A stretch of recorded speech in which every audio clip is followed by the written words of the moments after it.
Right.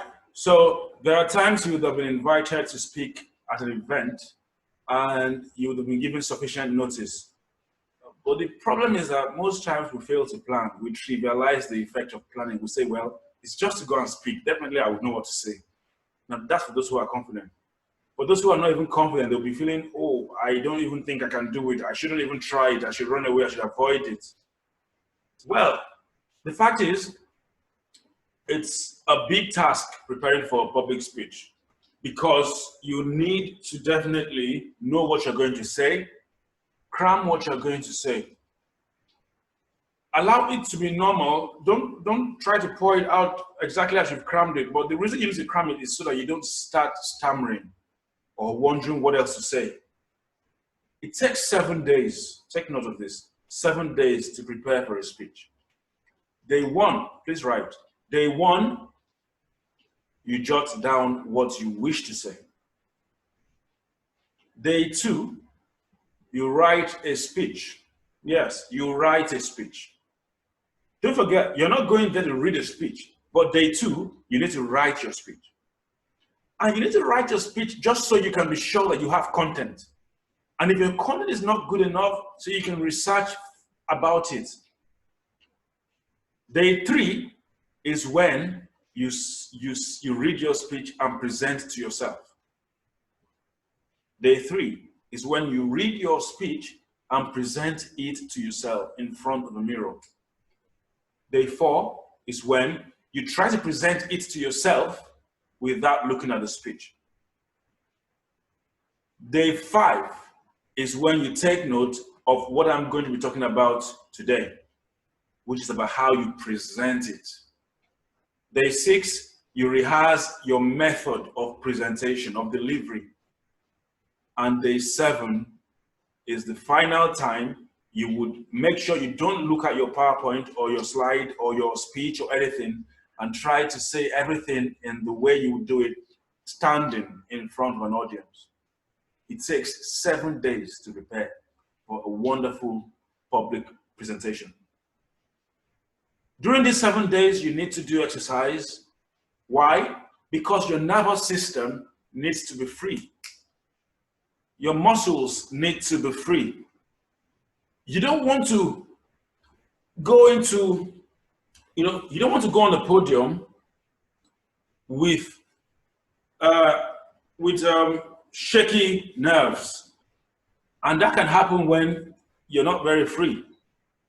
Sometimes you need to really exercise your body movements, things like this, so that when you want to gesticulate, because sometimes if you're not careful, you might think you're actually gesticulating like this, whereas in real life, you're actually just gesticulating like this, because your body is probably so stiff that you don't even know that your hand has not gone far away from your body. Some stand like this when they're presenting. No, we'll talk about that later. I'm going to give you 6 ingredients that will make your public speech awesome. But let me first of all talk about my experience in the UK after a while. Because I had deliberately prepared myself every time I go for a presentation. I prepare my slides, prepare my speech, prepare my delivery. But I had 2 supervisors. One was a prof, the other one was a doctor. And the one that was a prof did not really have time. After my first year of PhD, he didn't really have time anymore to focus on my research. So he was just getting updates from the other, from myself and from the other supervisor about how we were going. He had never really listened to my presentation of what I've done.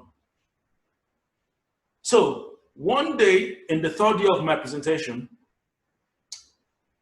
there was a conference that was organized, and I love presenting in conferences. I love being a speaker because I've trained myself and I love the opportunities. So that day I went to this conference and he was there. It was time for me to present because I had prepared so well for this presentation. When I started to present in the way I had prepared myself, with his name on the slide showing that he's my supervisor and he's in the audience, the presentation went so well that the commendations during the question and answer session were just so much. You had researchers, lecturers, professors from different universities, from different companies, saying, I think what you're doing is what we should be looking at. Yeah, that's a very, you've made a very brilliant presentation. In fact, we would like to have a further discussion with you on this. The accolades were so much that when it was time for tea break, my supervisor said to me, Olu, what plans do you have after your PhD? Because he saw already that people were ready to take me away from the University of Manchester. And that was when I said, well, no plans here, but I don't mind the postdoc. And then he said, then apply. We have a vacancy. Funny enough, the vacancy had closed the day before. But because of what he witnessed and the accolade from everybody else, he realized that no, we can't let this guy just finish his PhD and go with somebody else. We need to grab him. So that's just to underscore the importance of preparation. When you're prepared, there is no way you would lose opportunities. So that's how important it is to be prepared. Okay, now I'm going to reel out the 6 ingredients of paper presentation or public speaking. But before that, let's have 1 or 2 words from any of you in the audience about whether or not you have ever had to make public presentations. So if you have ever made public presentation, can you please signify by saying, yes, you have, or if you haven't, let's know you haven't, so we know whose experience is the first and who's not. So you can unmute yourselves and let's know whether you have ever presented, just in 1 or 2 minutes. Let's hear from people in the audience. So go on, I'm with you guys.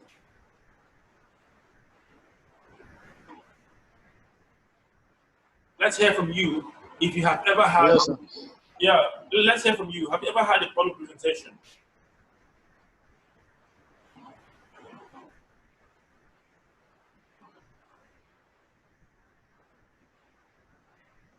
Okay, no one is unmuted. Wait, who is unmuted? Nobody's unmuted. Okay, so it looks like it's just me talking. Hello. Hello. Yes, I want to know if you have had any experience with public speaking before. Yeah, hello, sir. Can you hear me? Yeah, we can hear you. Yeah, the only time I have the opportunity of having a public lecture was when I actually wanted to deliver a lecture to my colleagues in school on a Juma service prayer. That was the only time I could say I have a public speaking experience. Besides that, in school, I don't have that opportunity. Wow. Okay. That's just it. Okay, thank you so much, Samad. Let me admit more people into the room. Okay, does anyone else have any experience with public speaking? Have you ever had to speak in public before? Physically, I mean. Has anybody ever had to do a public speech before? Unmute yourself and talk.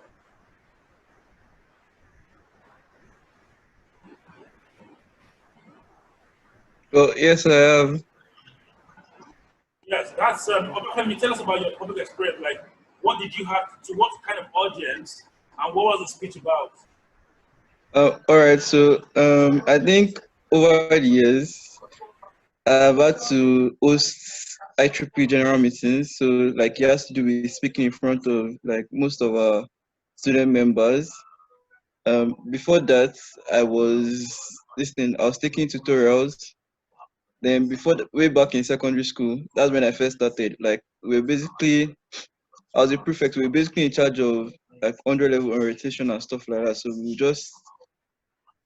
you get introduce them, speak to them like about things that they should watch out for, how to gain the best from their time in school and stuff like that. So that's basically my experience with public speaking. Wow, it dates back when you were in high school. That's brilliant. Okay. I don't know if there's somebody else who wants to say 1 or 2 things, or should we just go on with the 6 ingredients you need? I'm going to assume that maybe the others are just going to listen to us for now. I hope it's not shyness. 6 ingredients that we are going to talk about today. Can you write this down, please? Number 1, confidence. Okay, confidence. I'm going to adjust the camera a bit to be sure that we are fine. All right, so number one, confidence. Number two, articulation. Articulation. Number three, pitch variation. Pitch variation. Number four, body language.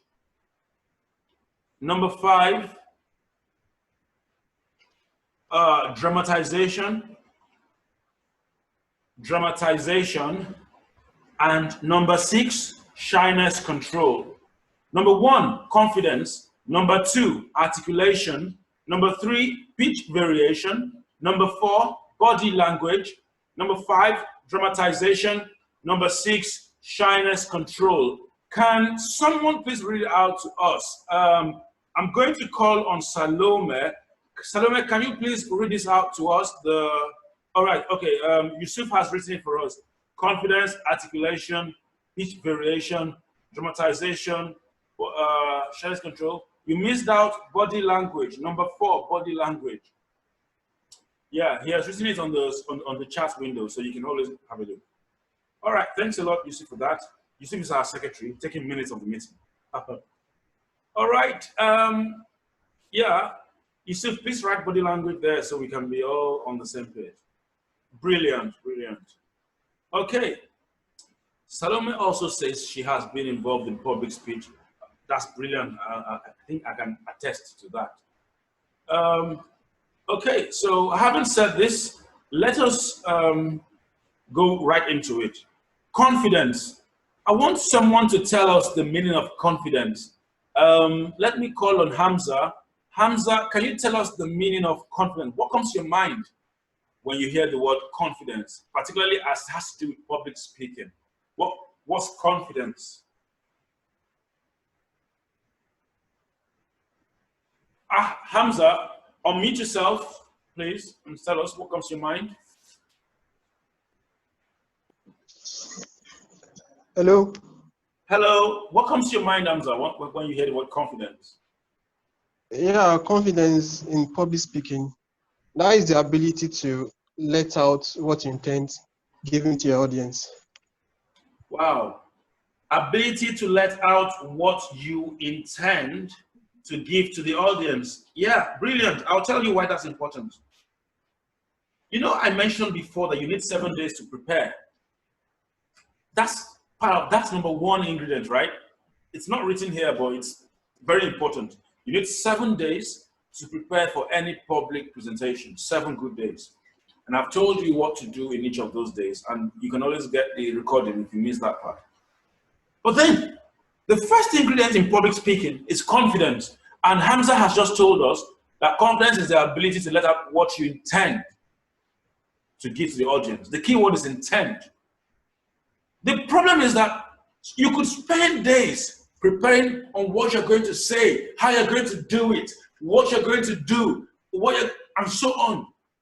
And then you get there and you start wondering, should I do it?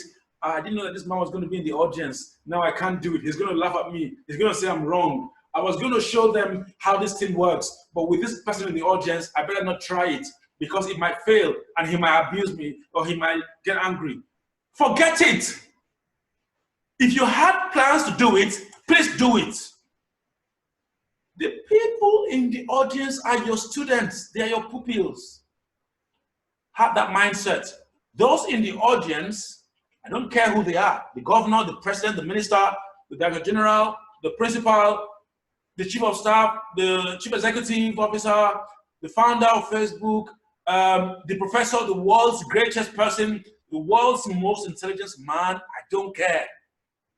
As long as they are in the audience and you are standing on the podium, you are the teacher and they are the students. So whatever you say is correct, whatever they listen to is the truth.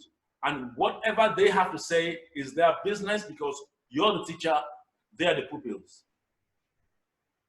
Even when they object to you, even when they object by raising up their hand to say you are wrong, tell them, I don't think so, but I will have a look further when I get to the office. Never ever admit failure when you are speaking in public because you will lose confidence.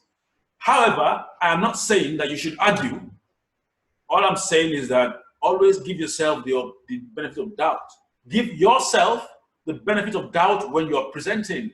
It's not easy. Anybody in the audience can deliberately confuse you. Don't already assume you're wrong, because you may not be wrong. But under tension, you might accept that you're wrong, and then come out later and say, I was right now. I shouldn't have agreed. Well, then never ever let it go like that. Always give yourself the benefit of doubt, no matter what.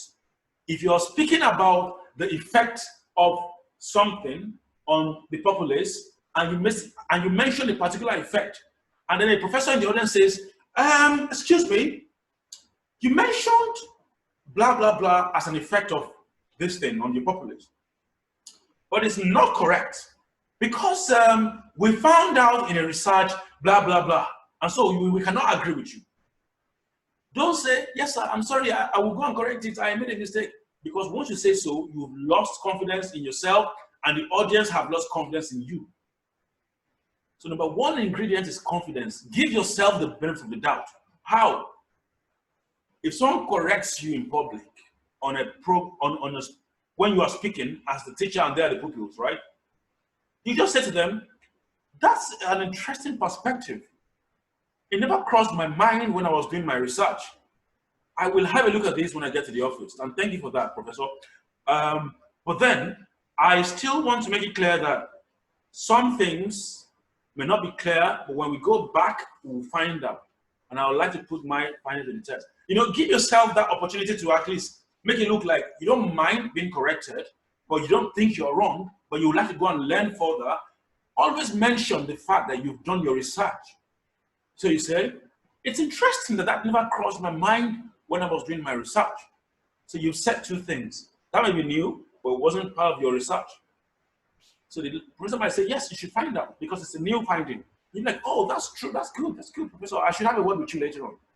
So you've not made yourself look like a weakling by saying, oh, is that true? I'm sorry, I should have known. I don't know, I made a mistake. No.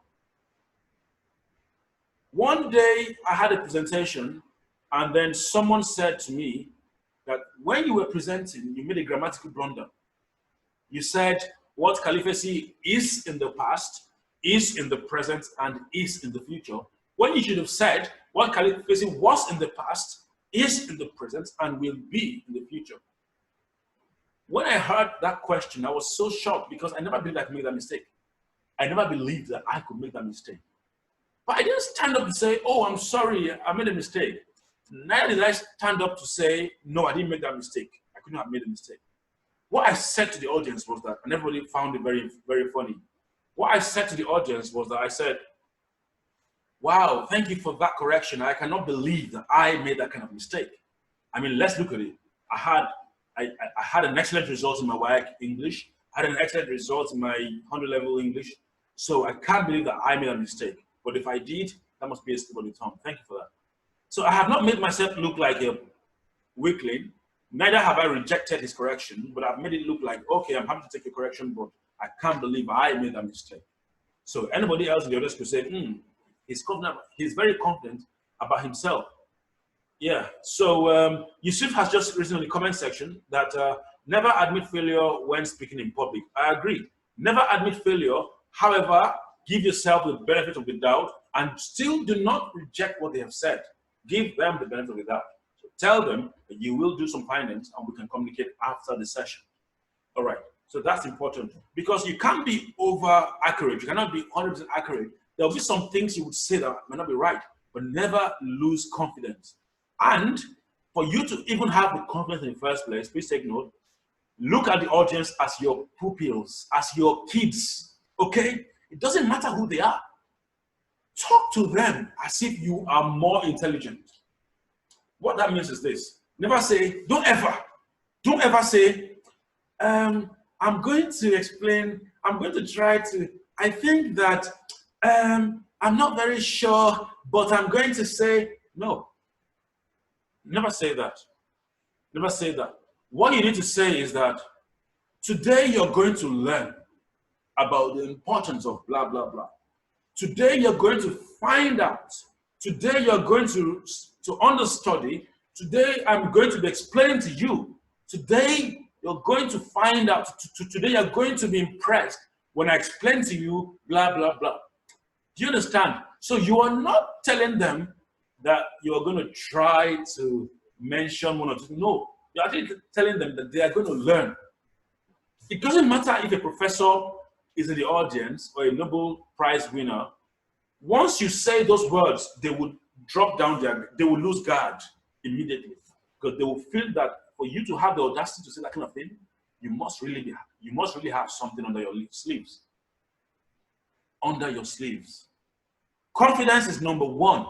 And we can talk about confidence from morning till night, but it's number one ingredient. For you to be confident, please take note, whenever you are about to go for a speech, make sure you have spent enough time talking to different people in the audience, to sample their opinion, to know what they think, to know who they are. If you don't speak to those in the audience before you go on stage, you might not know what to expect or what they think. But before you go on stage, if you had a chat with them, hello, I'll be speaking later in some minutes' time about the importance of paracetamol, and I have a few things I'd like you all to listen to. Then the person might say, oh, is that true? I'm looking forward to your speech, because I've also worked in the pharmaceutical industry, and I think that paracetamol has a lot of issues. Then you start discussing, and when you start discussing, it will help you to drop down all nervousness and everything. And you find out that just because one person has so well aligned with your opinions, you'll be so confident and you will feel like the whole crowd is in support of you. You will speak confidently and you will have no reason to fidget. You have no reason to fidget. So that's important when you are speaking in public, to be confident. I hope I have been able to explain the concept of confidence in public speaking. That's number one ingredient. Okay, so when you're ready, we will go for the second ingredient. When you're ready. Right. So does anyone have any question regarding confidence, or should we just proceed?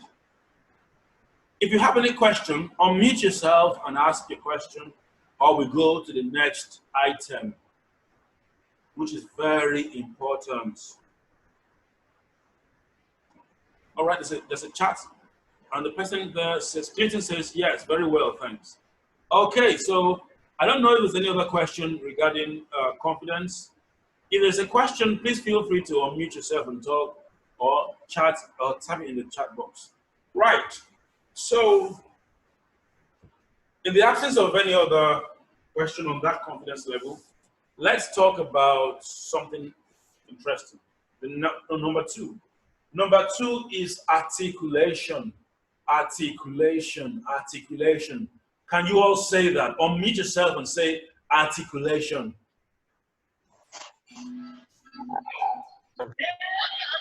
Articulation. Articulation. Articulation. Brilliant, brilliant, brilliant. Articulation is key. Now, does anyone want to tell us the meaning of articulation? I don't want to put anybody on the hot seat now, so I'm going to have a hard time choosing who should say this. But okay, go on, Clinton. Tell us what you think about articulation. What comes to your mind?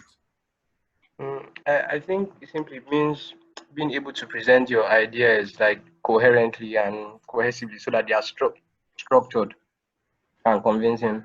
Being able to present your ideas in a very structured and convincing manner. Good, brilliant. Thank you, Lord Clayton, for that. Thank you so much. You're welcome. Right. Articulation is a big problem if you don't prepare. Articulation can put you in trouble. You might be very brilliant, yes, good of you, very intelligent, very good. But if you don't plan, you think the words will come out in the best order, you will fail. If you don't prepare, you will start from the end when you should have started from the beginning. It's like somebody who wants to speak about democracy in Africa, and you want to convince us that democracy is not what, it does not apply to Africa. You now start from the end. I want to convince you that democracy does not apply to us in Africa. You have finished your speech, because you start from the end. You don't start the speech like that, because those who don't support you, immediately they will switch off. You've lost them. So also, if you want to present a new solution to a company, you don't start by saying that this is the solution that does this. They will not listen to you, because you've already finished your presentation at the beginning. Articulation allows you to logically position your facts, your statements, your words in a manner that builds up your point. Let people be able to see where you are heading, but not know where you are heading until you head there and you get there. It's okay, I will break it down for you. When you want to start a speech, please write this down under articulation. When you want to start a speech, don't ever introduce yourself first. If you introduce yourself first, they will go away because they don't want to know you. They don't have time. They're not there because they want to know your name. People don't, Nigerians, see, not only Nigerians, human beings don't have time to listen. So for them to sit down and listen to you, you must tell them why they should. Don't tell us your name. For example, you say, okay, the next person to speak to us now is Olusola Ayoola. Then I get to the podium and I say, good afternoon, everybody. Zero, you've missed it already. Whether it is morning or afternoon or evening, don't tell them. They don't want to know. Do you know when they say good morning or good afternoon since the program has started? Good afternoon, everybody. My name is Olusola Ayoola, and I am a lecturer at the University of Ibadan. I teach this. You are wasting their time. 2 minutes is gone. Human beings need to catch their attention within the first 2 minutes. So what do? Thank you. Already, I've told you to write it down. That never ever start a presentation by greeting them good afternoon or whatever, or hello audience, how are you? Or say, my name is this. They don't want to know your name. They don't want to know your name. People will only listen to you if they are sure you have something to say. Not your name. They will only listen to your name when you have given them a reason to. So how do you start your presentation? 2 things. Please write it down. With a story or with a statement of fact. You either start your presentation with a story or with a statement of facts. Then they will listen to you. All right? You either start your presentation with what? With a story or with a statement of fact. Why did I say so? I'll give an example. You are told to deliver a speech to a gathering about the importance of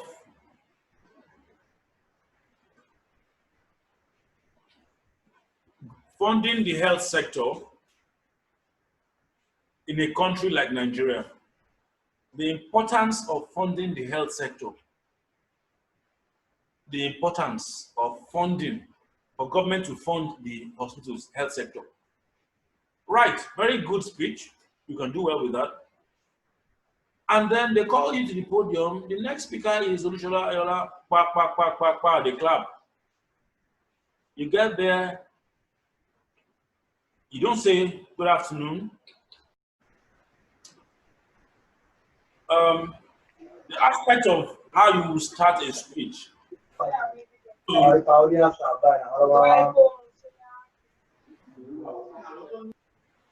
Please mute yourselves, though. Please mute yourselves.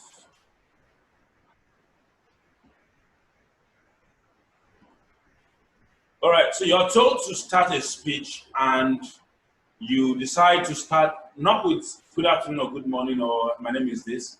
Rather, you decide to start by telling us a statement of fact or a story. I'll give you an example. So, the first, you're told to speak about the importance of funding the health sector.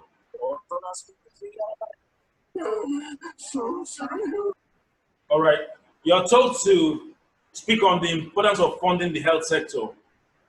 What you will do, if you were to start with a statement of fact, you will say, as soon as they call your name, the next person to speak is Olusola Ayoola. As soon as you get on the podium, this is what happens.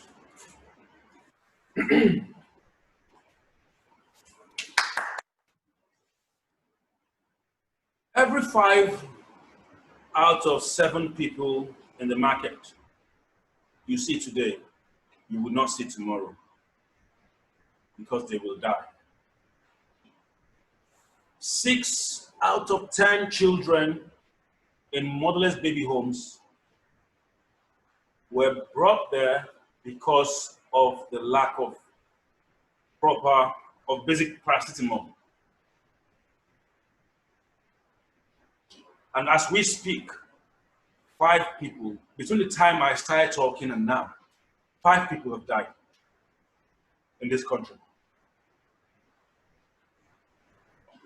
Do we need to fund the health sector? Anyway, my name is Olusola Ayoola, and I'll be speaking to you about the importance of funding the health sector. That's it. What did I do there? I gave them points, facts that are there. You want me to speak about the importance of funding the health sector, but I've not started my speech. I'm just telling you headlines on the global stage, headlines that you can verify, statements of fact. And then what did I tell you? I give a rhetorical question, and then I introduce myself. What's the high point there? The rhetorical question. Please write it down. Always give rhetorical questions anytime you're presenting. Write it down. Always give.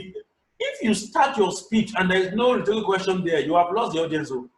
Because rhetorical questions are questions that don't deserve an answer, but they are also questions that will cause your audience to start thinking and get active on the topic.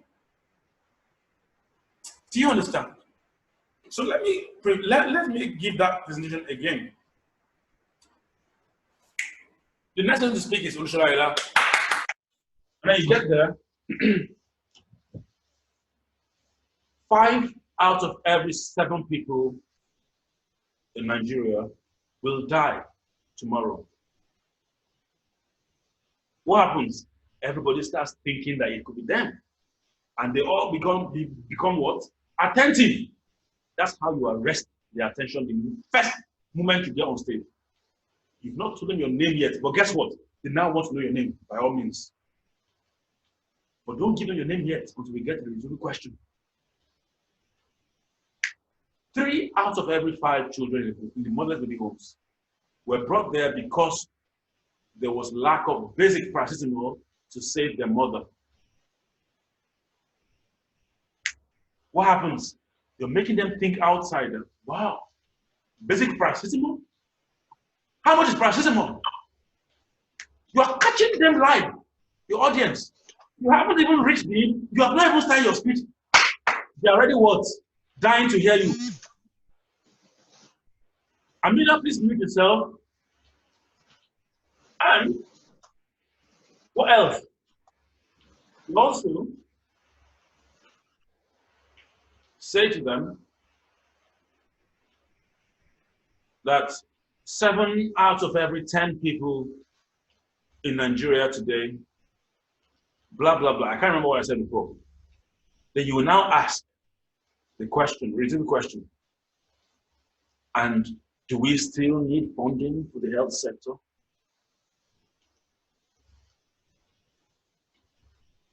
Thank you, Clinton, for summarizing it that way.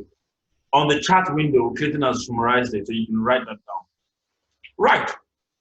Once you give them the rhetorical question, you have, I'll just say congratulations. In your mind, just know that I'm saying congratulations and welcome to the presentation. Because you have already arrested their attention. Now you can introduce yourself. So you then say, my name is Olusola Ayoola. When you introduce yourself, please write this down. When you introduce yourself, you must immediately tell us why we should listen to you. Write it down. So write this down now. Write this down. Statement of fact or story, number one. Number two, rhetorical question.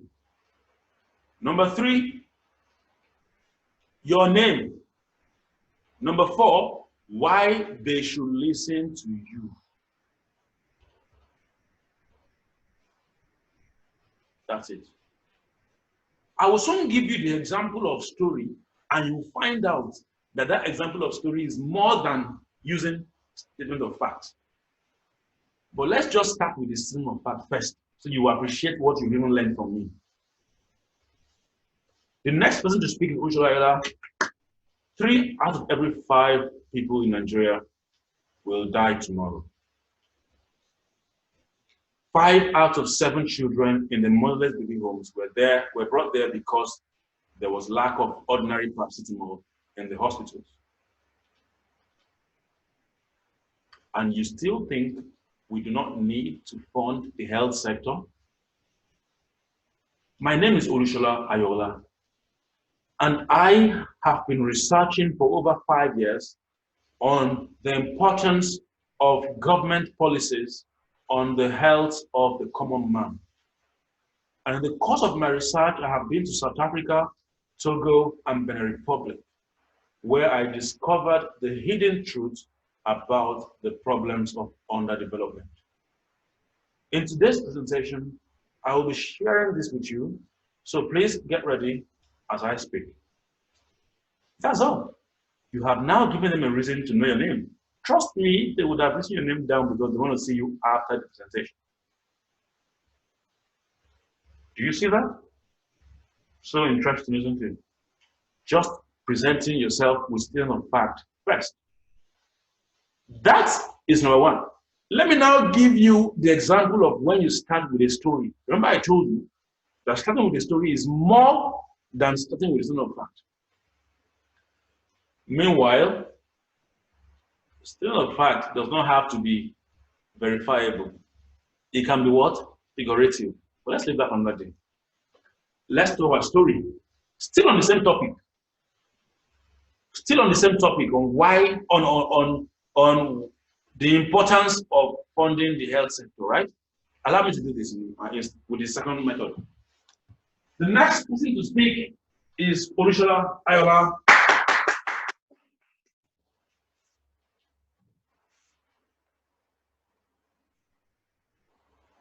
It was 5 o'clock in the morning when I heard a loud cry from the back of my house. Before I could open my door, I heard a gunshot. Papa John had been shot near his eyes. Thank God I had my car with me. I rushed him to the hospital with the neighbors shouting, "Please save him, please save him." We got to the hospital, the doctors were not on seat. Why? They said they were on strike. They were on strike. It was on my very hands Papa John died. And this was 10 years ago. Every day when I wake up, memories of that flash through my mind. But what is interesting is that we have many Papa Johns today that can't even get the opportunity of getting even to the hospital.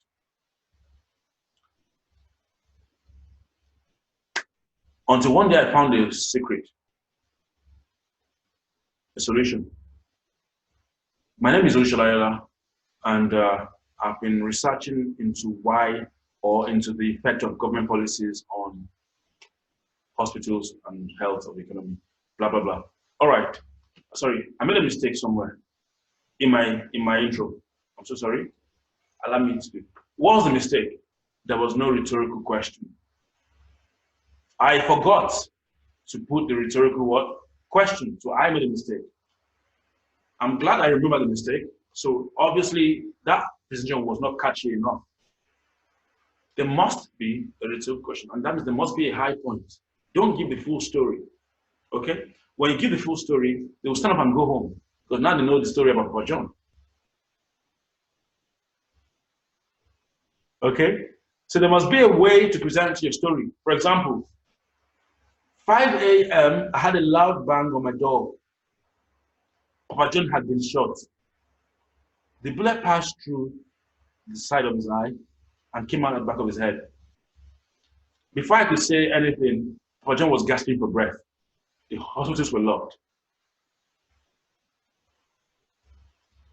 Funny enough, Papa John was saved by a particular medicine, which up till today, most people are not aware about. My name is Olusola, and blah, blah, blah. Okay, I shouldn't have said a gunshot because obviously you should have died, right? No medicine can save you from a gunshot. But if I had said cancer, that was life-threatening, and yet a particular medicine saved his life, you know, everybody will want to hear the full story. They want to know what medicine that was, what leaf was that, who saved him. And that's how you carry the audience along with you. Right. But then, it's important to articulate your points so that you won't get lost in the storyline or in the statement of fact. It's also important to put the rhetorical question. Like the story I gave you, imagine if you had said, that medicine is something around us. What if it's that medicine that you refuse to take? Blah, blah. Sorry, at this point, I'm going to ask you, let me just pick one person. Let me just pick one person to give me an example of a statement of fact that you can say when you're told to present. And then another person will give me an example of a story you will say when you're told to present. Now, I'm going to call, and I'm sure you have not prepared for this speech, but I'm going to try to assume you prepared. So let's start with, let me see, who should I call? Amina. Then I will also go to Clinton. So Amina, you're going to start with a statement of fact, and your topic is the importance of early child education. The importance of early child education. So just end up with your name and why we should listen to you. I should end up with my name. Yes, and why we should listen to you. So start with a statement of fact and end with your name and why we listen to you.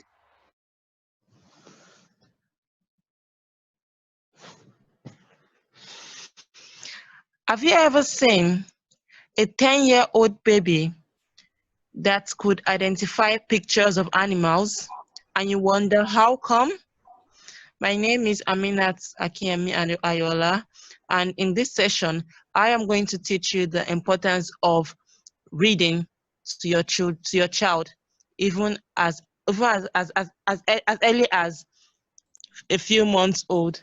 All right. Thank you. You didn't use a statement of facts. I'm going to call on Samad Yahya to try that same topic by giving us a statement of fact. You started with a rhetorical question and then you introduced yourself. So we need a statement of fact before the rhetorical question and then you introduce yourself and tell us why we listen to you. Samad, please. Sorry, I didn't hear the question out very well. So you're meant to, all right, you're meant to speak on the topic, which is the importance of early child education. why children should even go to school. And I want you to do it by giving us statement of fact. And there are so many statement of facts you can give about the Almajiri and so on. So, importance of early child education.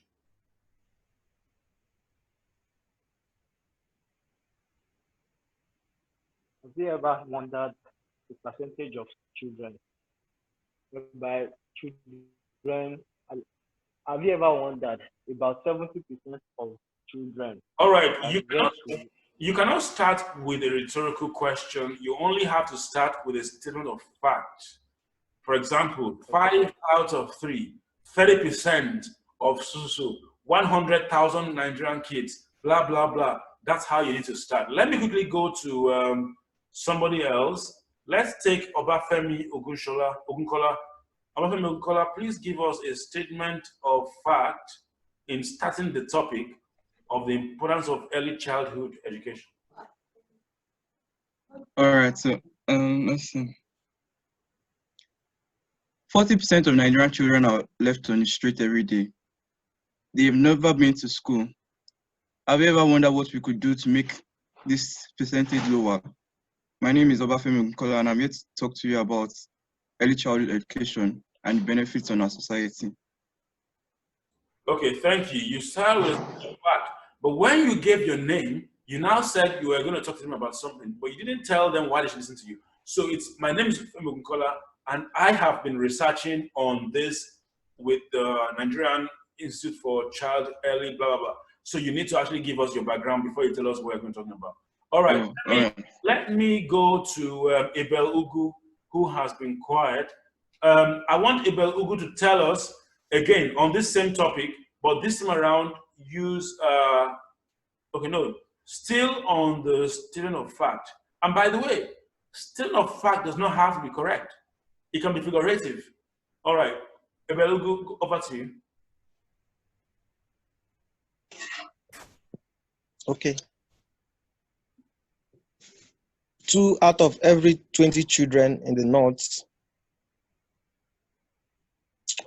only have the opportunity to attend a formal education.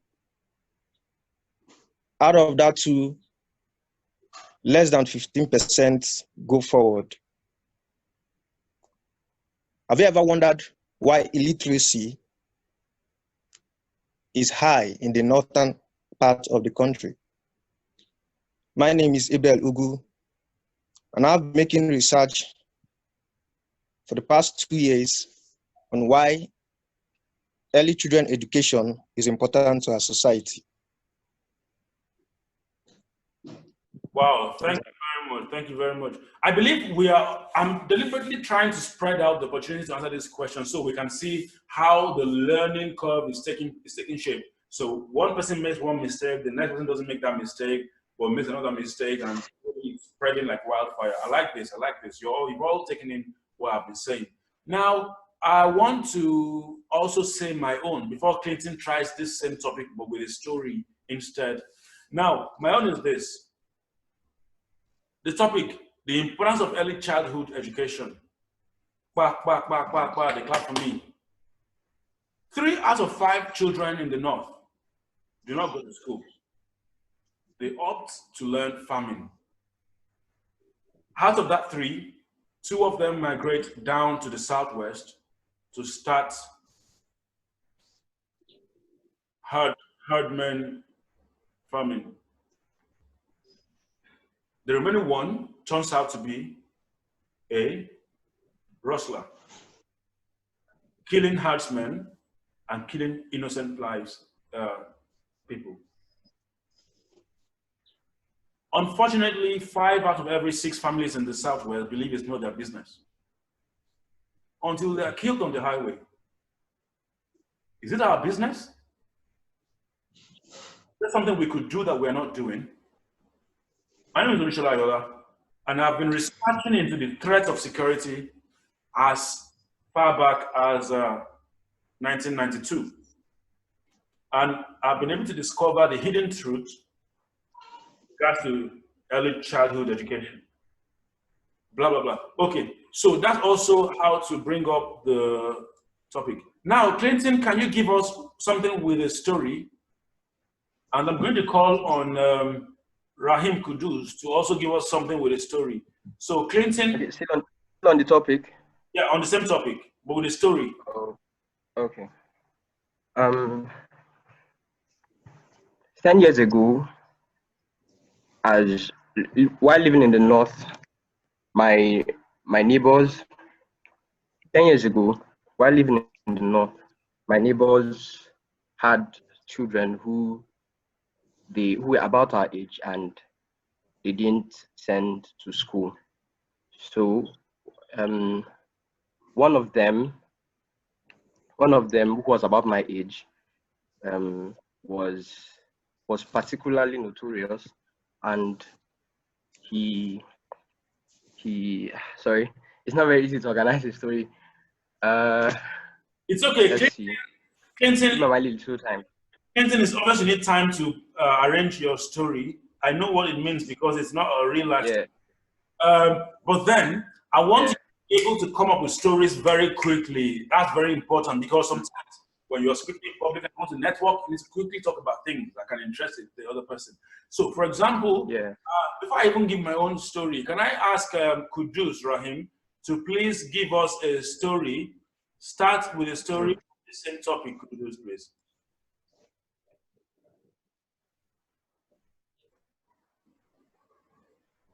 Rahim Kudus, you need to unmute yourself and then give us something on this topic.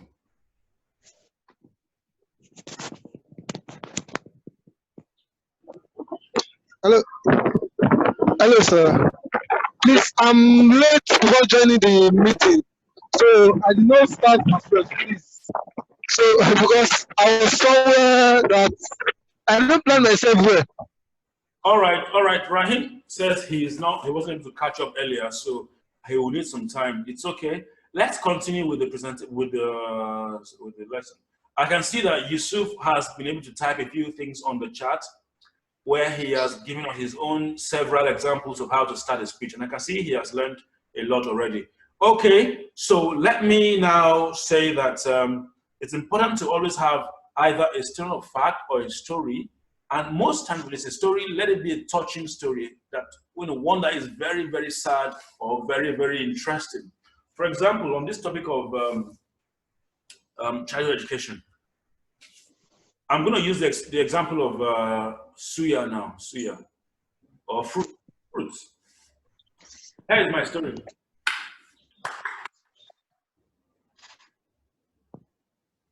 Ten years ago, one of my friends lost his father. He lost his father because of the negligence of the government. He went out one fateful day to buy fruit, and unfortunately, the fruit he bought was poisoned.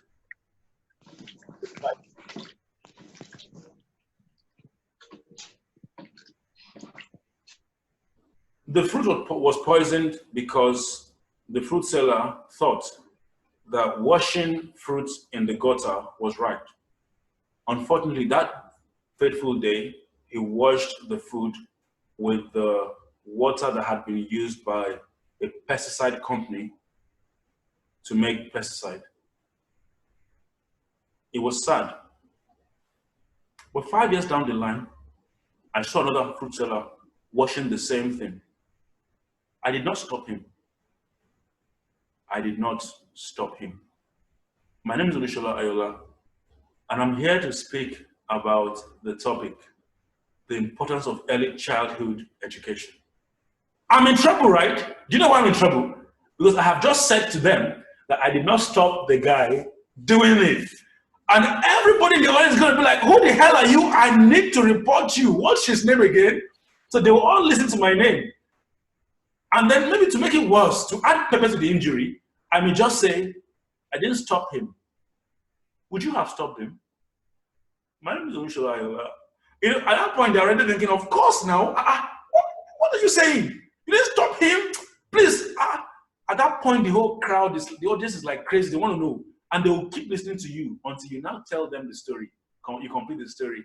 And so when you give a story, I like that because you have the opportunity to hold, to suspend the audience until when you're ready. When you now get into the middle of your presentation, when they're already falling asleep and dozing off, you will now quickly say, do you remember the story about the fruit I told you about? I didn't stop. I didn't stop him. Can anybody tell me why I didn't stop him? Then you start asking the audience. Then they all wake up and say, but you should have stopped him now. But you should have done this now. Then you say, well, there was no need to stop him because he was arrested by the police immediately. Blah, blah, blah. By then, you've lost your audience. Now you've lost the crowd. So make sure you don't do that. Don't give them the, what's the word now? In a movie, when there is a climax, and then don't give them that until when you're done with your speech, okay? Right, that's about articulation. I can see you've all mastered that. Now, let me go to the third aspect of this, the third ingredient. Sorry, I need to let somebody in. Okay, the third ingredient is pitch variation. Pitch variation. Pitch variation. What is pitch variation? I know this is a very tough question, but I'm going to ask Adeyemi Saheed Afolabi. Adeyemi Saheed Afolabi, can you please tell us what you understand by pitch variation? Pitch. Pitch is like the volume of what you say, like the well, not just the volume, it's more than volume, but pitch variation. Can you tell us? Adeyemi Saheed Afolabi, can you unmute yourself and tell us?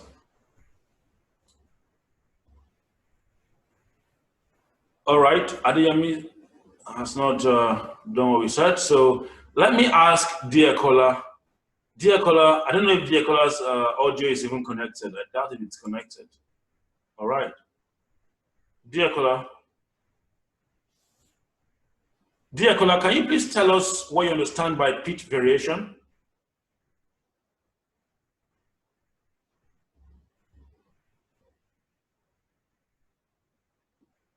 No? He's not there? Well, he's on, but maybe his network is having issues. It's okay, this session is recorded. I might have to go back to someone I've been using before. Yusuf, please, can you tell us what you understand by pitch variation? Well, to me, pitch variation has to do with the way you carry your audience along. At times you raise your voice, at times you reduce it, depending on how the flow is coming. Thank you so much for that. Brilliant. It's the way you raise your voice, lower your voice, and I'm going to tell you something. Write this down.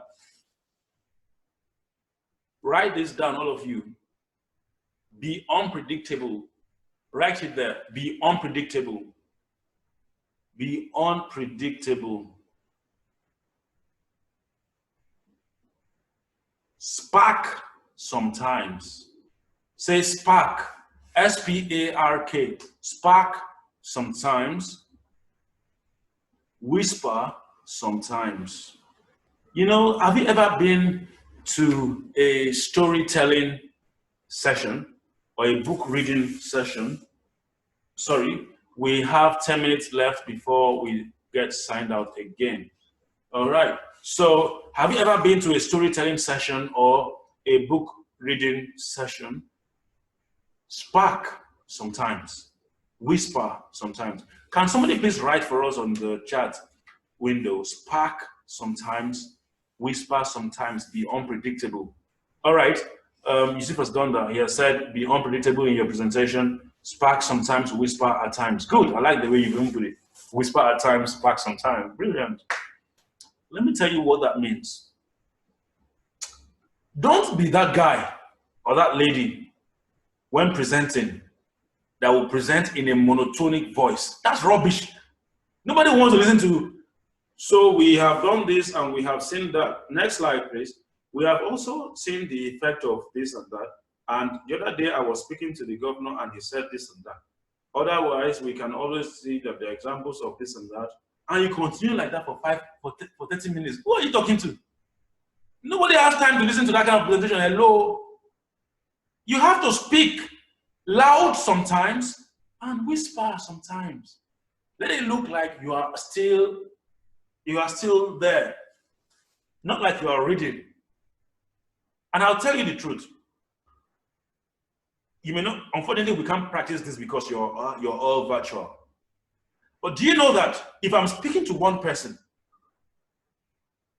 and I'm looking at the person, the sound will be different from when I'm looking at another person. I mean, the sound that you would hear will be different when I'm looking at somebody else and talking. So that means that when I'm talking to somebody else and you're not looking at me, you will know I'm not looking at you. But when I look at you, even if you're on your phone, the sound will be clear in your head that you will know this guy's looking at me. You will know I'm looking at you. That's the importance of pitch variation. Let people know when you are there. Let people know when you are standing close to them. Let people feel your presence. I'll give you an example.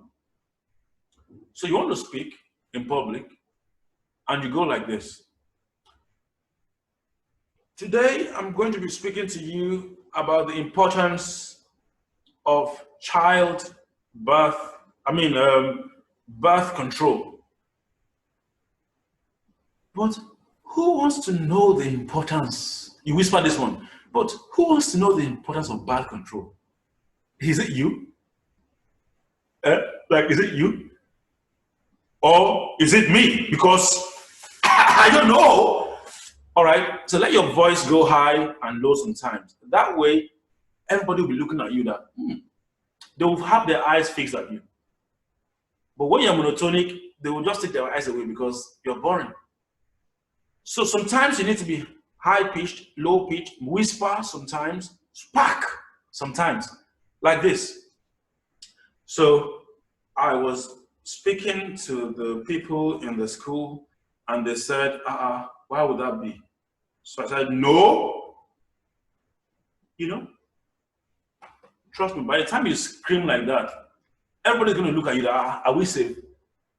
But at the same time, you've woken them up. Human beings have a short attention span, so that's your job, to wake them up.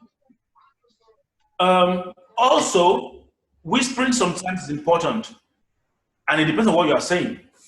Like if you want to say something that may be running through people's minds, you might whisper it, and they will listen to it. For example, the government, we voted for them, and they have not given us the best. And we start wondering, are we going to vote for these same people? Are we going to vote for these same people next year? Anyway, that's not for me to say. I mean, it's right. But would you really want to vote for them again? Like, seriously? I didn't say that, by the way. Did you hear that? No? All right. Let's carry on with our presentation. People would appreciate that because it shows that you are with them. So you spark sometimes, you whisper at times, be unpredictable. Wake the audience up, shake them up. If you don't wake the audience up, trust me, you've lost them. Number 4, body language. Body language is a very serious one. What do I mean by body language? The way you express yourself. Don't be this guy to present. You now stand like this. Where can I stand? All right, you're like this. The other day I was saying that I went to the market and I was, no, that's rubbish. You need to do like this. You need to do like this. You need to do like this. You need to do like this. Do you understand me, sir? The other day I was at the market and funny enough, the people there were like, Oga, you know? So that's what I said, no, we cannot continue like this. We have to move forward. The country has to move. All right, next slide, please. Exactly, that's the place where I was standing when the Okada man hit me. Exactly there. And it was around the roundabout. The roundabout. So the roundabout, a guy was doing the roundabout. Do you understand? So you're always demonstrating. You're always demonstrating. You're not just boring. Even if it's a science project you're talking about. So I developed this machine that people need to just stand. Okay, don't say people need to just stand. No, say stand. You must gesticulate. Because, okay, one day I was presenting in the UK and I did a lot of that. And then when I finished, one of my colleagues, also I had never met him before, but I met him there. He was like, wow, I like the way you were gesticulating, like you were just carrying everybody along. I'm going to have to try that too. I said, well, that's just natural for me. Like I do this. I just, you know, I move my body. I don't just sit down like a frog. I'm not sure if frogs just sit down though. But you know what I mean, right? So I gesticulate a lot. I use my hands. I actually relate.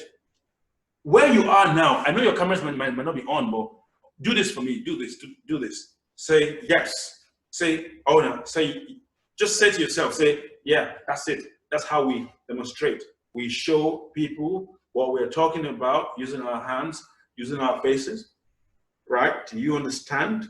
Am I confusing you? Hello, are you there? That's how you gesticulate. That's how you use it. And it gives you some confidence. It helps you to also feel at ease. Don't stand like a frozen frog. Gesticulate. The other day, I saw, I'm presenting now. The other day, I saw the governor, and he said to me, come. And I came, you know, I went there, see, so I have nothing to hide, I went there. Or this device allows you to know what's going on without even a phone call. Without even a phone call, it lets you know. All right, so that's the point. But let me tell you something. Body language does not end with gesticulating. It also involves what? Your use of your eyes. The use of your what? Of your eyes. What do I mean by that? Let me let in. We have two people wanting to get in. Okay, right. It involves the use of your eyes. We might soon be cut off because I think it's about 10, 40 minutes already. Let me check what the time is. Does it give the time? Does it tell us how many minutes so far? All right, I can't see any time in. Right. So as I was saying, with body also includes the eyes. Let me see, who do I need to mute? All right, with body language also involves the eyes. Don't be that guy looking out of the window when presenting or looking at a slide. No, the slide, you should have it in your head. Look at the audience, look at their eyes one by one. Don't look at the audience at once. Don't make that mistake. Look at the audience one person at a time. If you look at the audience at once, you've not done the job. To do a good job, don't look at everybody at once. Look at Mr. A, say a few words, then look at the next person and continue, then look at the next person and continue. That way, you are making sure that everybody is waiting for you to look at them. Everybody's attentive to you, and the person you're looking at, you find the person nodding like this. You end up nodding like this. Why? Because it feels like it's him you're really looking at. Whereas in the real sense, you're actually not even thinking about the person you're looking at. You're just thinking, oh. All right? So what I mean is this. I'm presenting, and I say, good afternoon. See? When I say good afternoon, I don't say, good afternoon. All right? So let me do that first presentation again. I was trying to explain to you that don't look at the entire audience at once. With your eyes, for body language, you need to look at each person one at a time. And learn how to do this. Look, learn how to do the fake smile. Look at the fake smile. That's the fake smile. So when you look at somebody in the eye, after a while, you do this. But don't let that become regular, okay? Just do that once in a while. Don't always do it. So normally, this is how you do it. You look at this person, you talk. You look at that person, you talk. You look at this person, you talk. You look at that person, you talk. You come up to this person, you talk, and you do this. The person will smile back. Smile is contagious. It's a fake smile, but he'll get it. So an example is this. 3 out of 5 people die of cancer every day. Whose fault is it? Government fault? Should I be worried? My name is Olusola. I'm speaking about, okay, so that's how you actually use the eye connection. And you smile sometimes. 5 people will be rich tomorrow. 5 out of 10 people in this audience will be rich tomorrow. Would it be you? Okay, and you continue like that. All right. Now, having said body language, I am going to go to the next. But before I go to the next one, which is dramatization and shyness control, I want to ask one of you to explain to me what I said. Well, not to explain, but to give me an example of pitch variation. I would have asked for an example of body language, but that's if you're ready to turn on your camera. Is there anybody that's ready to turn on their camera? If anyone is ready to turn on their camera, let me know. I know nobody's already. I know nobody's going to want to do that because you're probably not prepared for coming on air.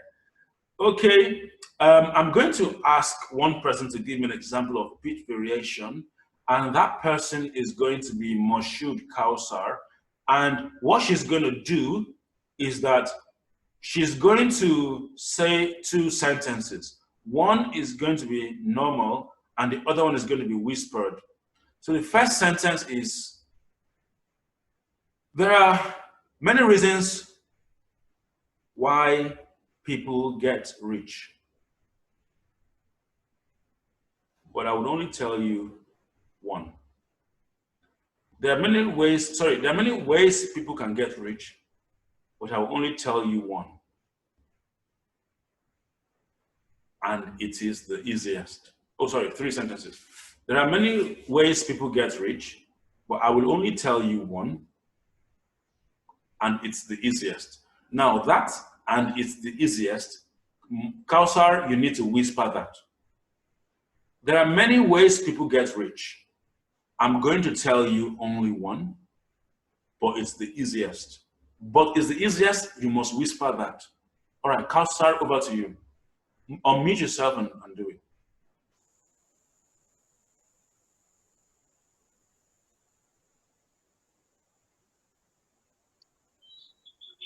There are many ways people get rich, but I'm going to tell you one, and that is the easiest. Can you hear me? We can hear you, but hello? Can you hear me? We can hear you, but you did not whisper it now. You did not whisper it. Okay. There are many ways people get rich, but I'm going to tell you one, and that's the easiest. I can see Kausar does not know how to whisper. It's okay, Kausar. Let me try Aduragbemi. Aduragbemi, please, I've unmuted you. Can you tell us the same thing? There are many ways people get rich, but I'm going to tell you just one, and it's the easiest. I want you to whisper, and it's the easiest. Unmute yourself, please.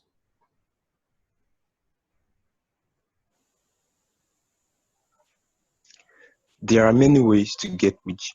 I'm going to tell you, there are many ways to get rich, and I'm going to tell you the easiest. Something like that.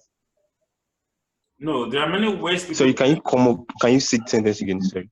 Yes, there are many ways people get rich, but I'm going to tell you just one, and it's the easiest.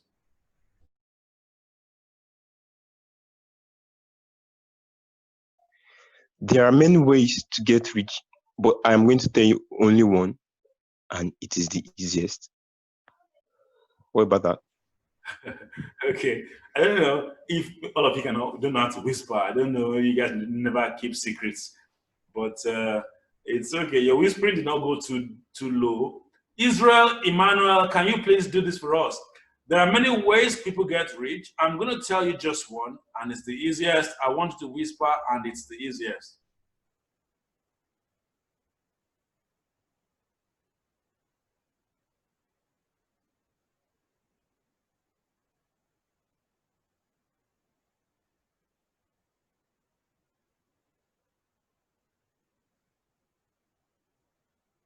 All right, it looks like Israel is not listening to us. All right, I'm going to take one chance more. Dolanoni, can you please do this? There are many ways people get rich. I'm going to tell you just one, and it's the easiest. I want you to whisper, and it's the easiest. Hello, can you hear me? Yes, we can. Okay.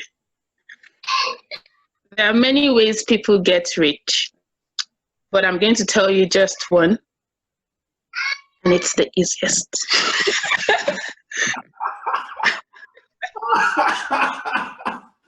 All right, you tried. And the essence of this is that even if people in the audience were not looking at you, like if somebody was like on his iPad, you know, but then and he's hearing your voice, I'm going to just one, and then now hear, it's the easiest.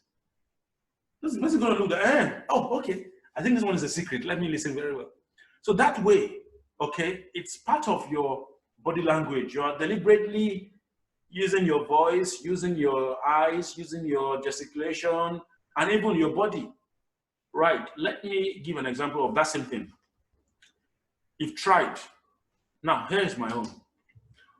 There are many ways people get rich, and I'm going to tell you just one, and it's the easiest. And it's the easiest.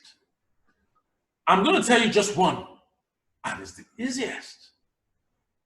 I've been to the market, I've seen the signboard that the governor put, but it's terrible. I will be showing you about this device.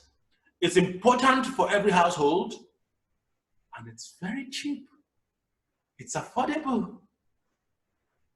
Okay, you get the point. So now that we've said this, I'm going to ask Clinton Awerem to give us the same thing again. Let's hear his own version of it. All right. There are many ways to get rich, but I'm going to tell you just one, and it's the easiest.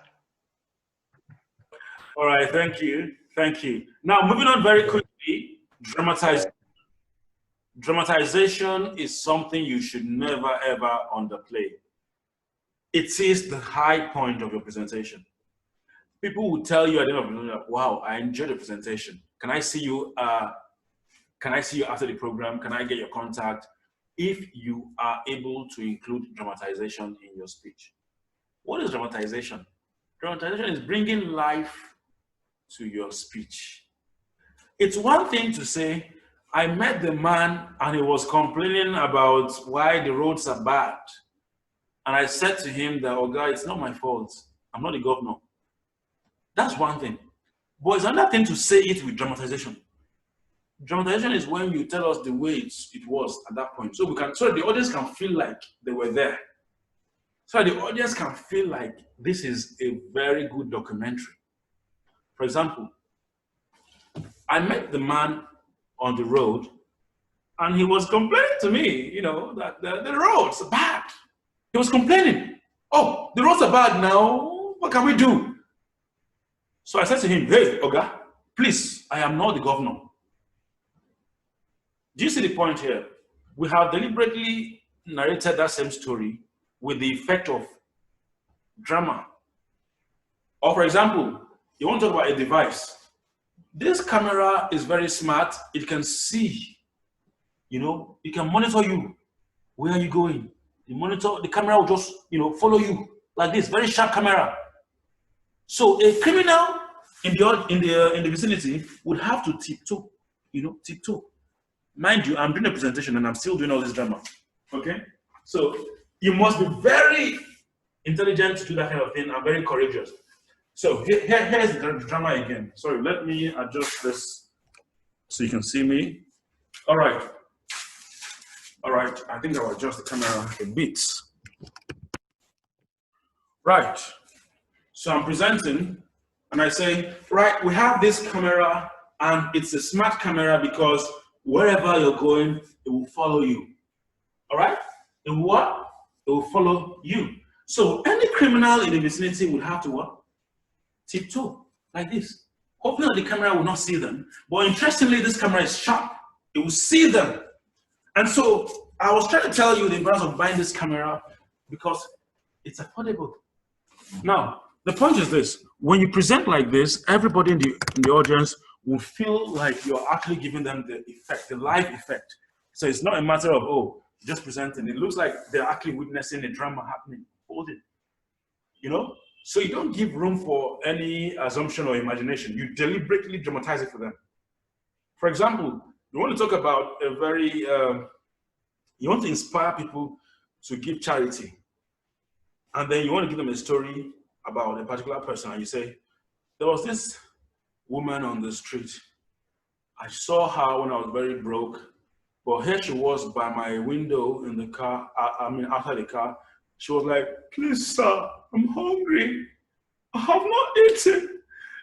I'm so tired, sir. At that point, I said, but I don't have money now.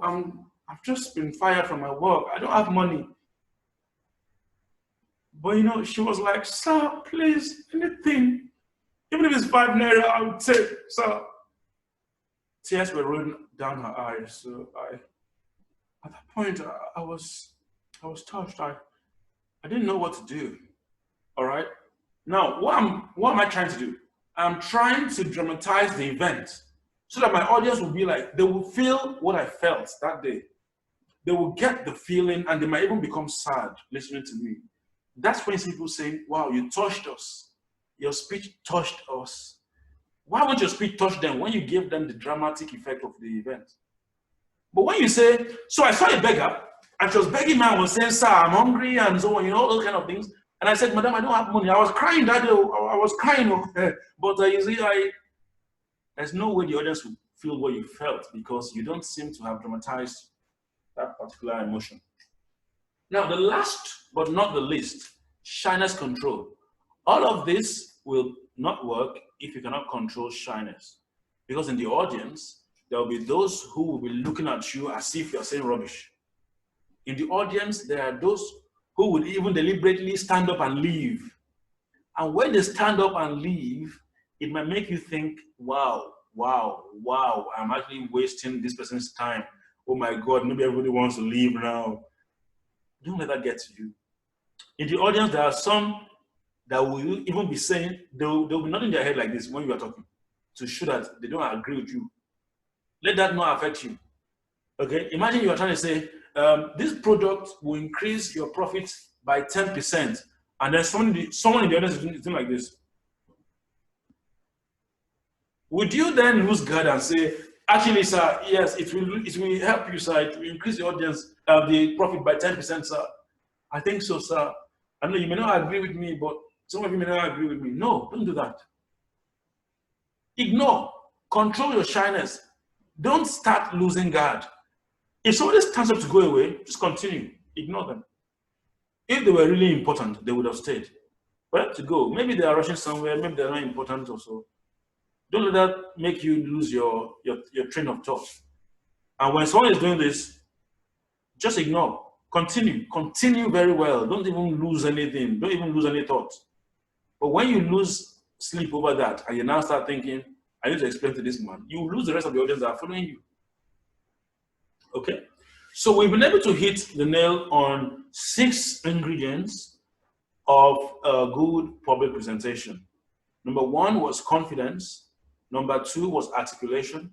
Number 3 was pitch variation. Number 4 was body language. Number 5 was dramatization. And number 6, shyness control.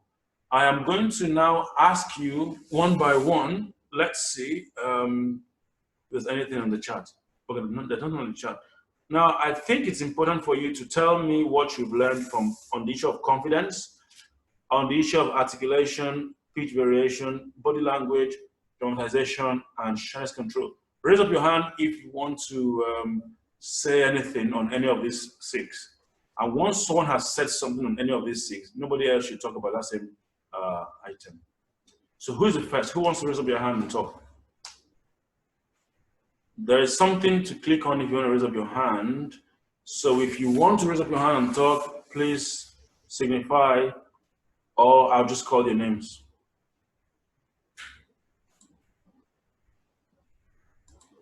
All right, I think I'm going to call names. So let's start with Dear Caller. Dear Caller was not around when we started confidence anyway. But, okay, Ebelugu wants to tell us on one of the topics. Ebelugu, please unmute yourself. Okay, thank you, sir. I want to talk on confidence. Can you hear me, sir? Okay. I've actually had a number of presentations during my undergraduate days, and I've always made that mistake of introducing myself and, you know, saying the topic I want to present. I never knew that that was actually wrong. And throughout all those presentations, I was never corrected. No one actually picked that out as, no, you shouldn't do this. You should actually start this other way. So I've actually learned that I shouldn't begin that way. Yes, sir. Thank you very much.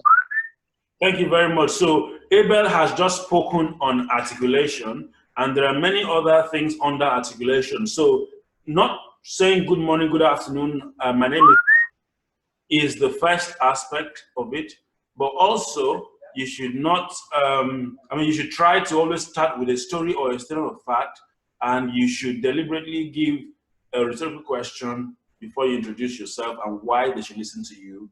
Then you tell us what topic you'll be speaking on. Very good. Right. Clinton said he was going to try. So Clinton, over to you now to speak on one of the, what you've learned from one of the ingredients. All right.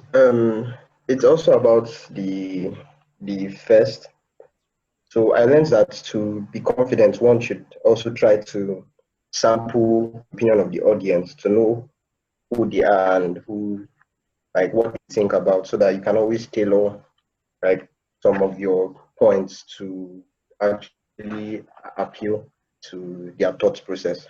So that's one of the things I also learned about confidence, so that at least you can have some people in the audience nod like in affirmative to your points, or to actually resonate with your ideas, to be able to agree to this is actually something that they've thought about, something like that. And then about body language. So this is actually one of the first times I'm hearing about, like, body language being very important to presentations.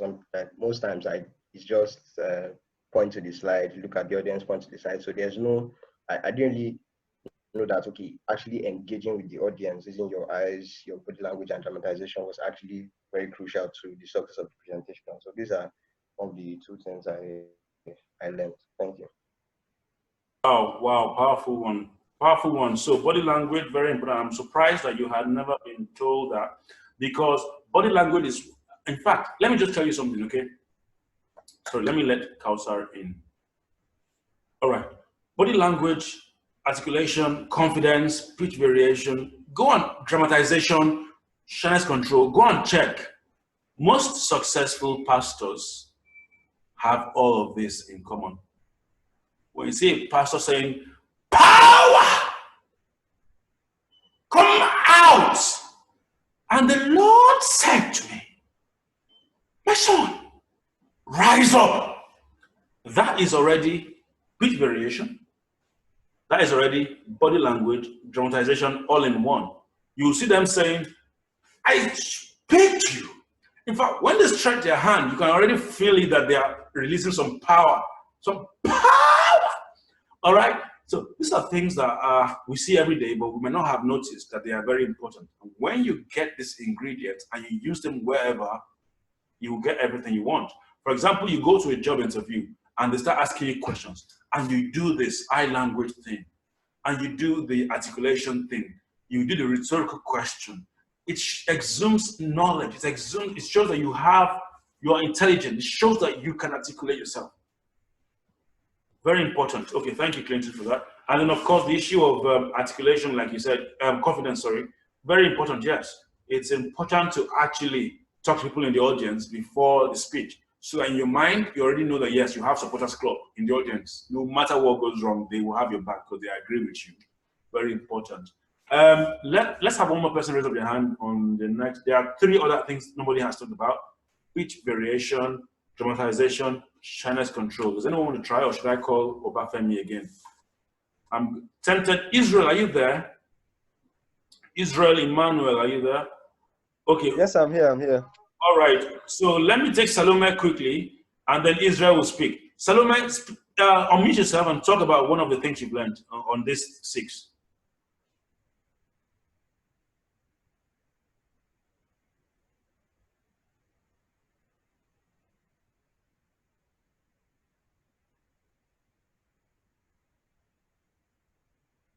Salome, you need to unmute yourself. We cannot hear you.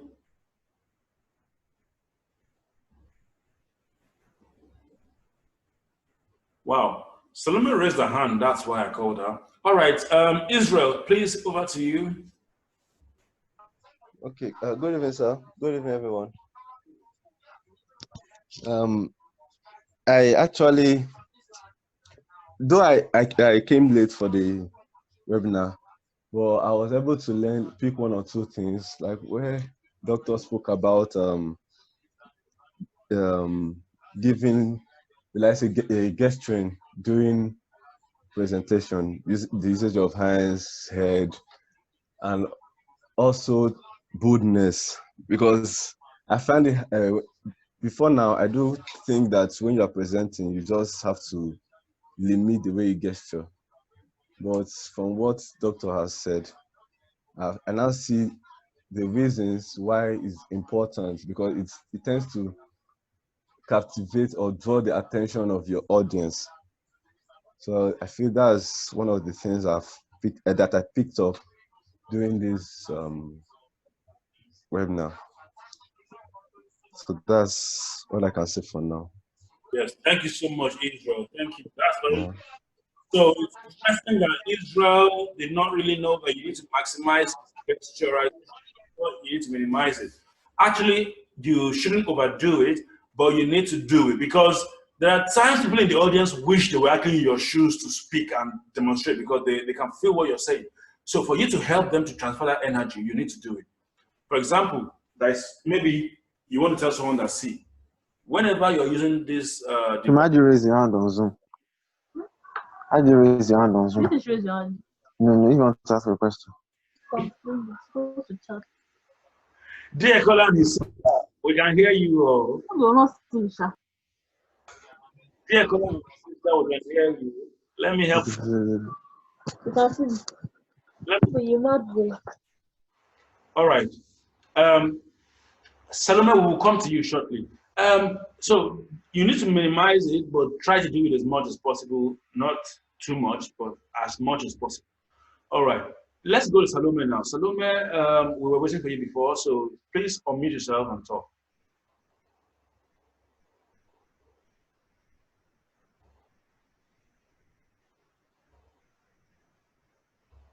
Tonic. We should be unpredictable. We should spark sometimes and whisper. All right, thank you. Salome, that's very true. We should be unpredictable. We should spark sometimes and whisper at times.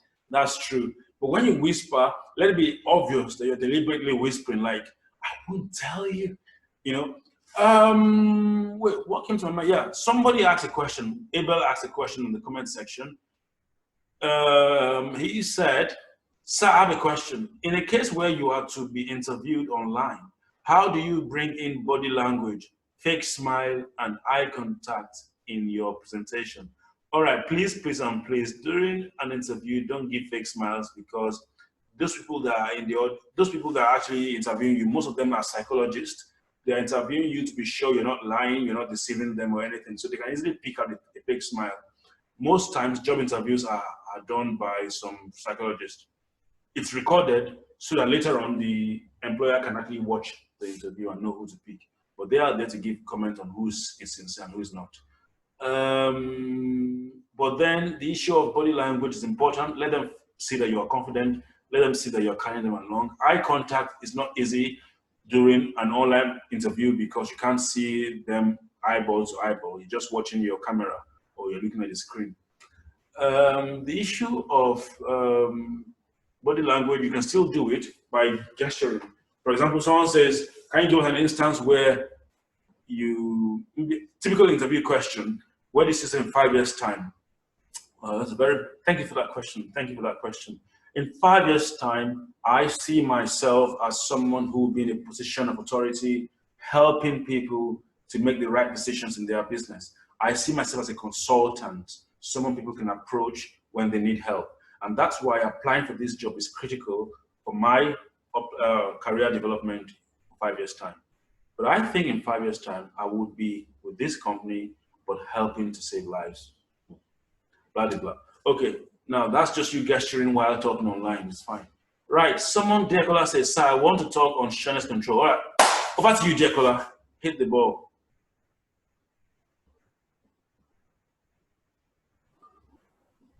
Okay. Good evening, everyone.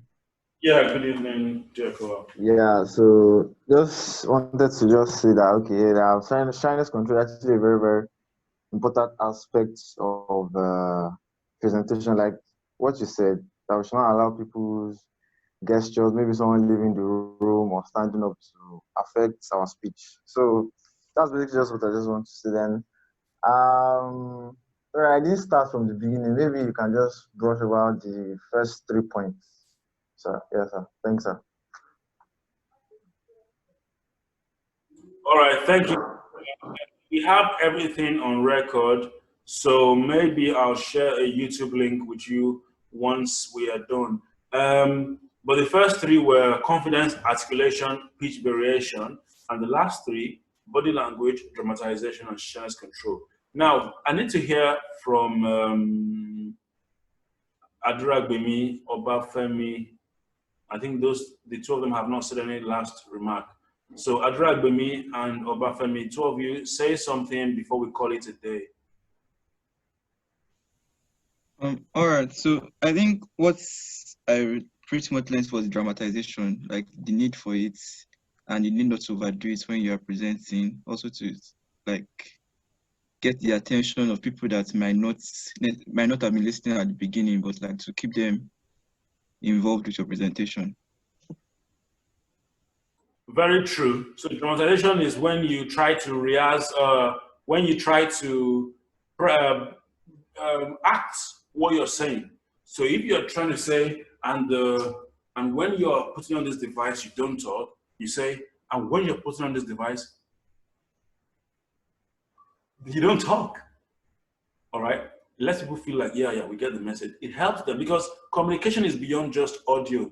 It's also what they see. People communicate with their eyes, with their ears, of course, with their mouth, and so on. All right, we have 10 minutes to round up. I think I was going to hear something from Aduragbemi. Aduragbemi, anything you want to add? All right, sir. Hi, everyone. I got here very late, but the first thing I listened to was pitch variation. I used to do some presentations before. I used to do presentations before, but I didn't know anything about pitch variation. From this webinar, I believe that pitch variation is very important to have high pitches, low pitches, depending on what you want to say, to affirm some details. So from this webinar, I believe pitch variation is very, very important, just to lay emphasis on some things you want to talk about. I think that's basically all. Yeah. Thank you very much. Thank you, Aduragbemi. But I think if anybody is going to make use of pitch variation, you should be the last person to do that. Because Aduragbemi normally when presenting does not even speak loud enough. So we need you, don't even try to whisper, okay? Because they won't hear you at all. Try to speak louder and then maybe sometimes come back to normal low tone. Okay? More time, louder. Okay, louder. Give volume. Make sure that when you're presenting, you can speak so the person at the back can hear you. Don't ever try to speak only for the person in front to hear you. Speak loud enough. Say, right, so, yes, exactly. So these are the examples of what I was trying to say. Be loud, be audible. Right. So on that note, we will call it a day. I can assure you that this session has been recorded, and therefore you can always have the recording next, whenever you want. I'll just give you the YouTube link. So you can always refer to this and improve your presentation skills. But from me, it's goodbye and thanks for joining us.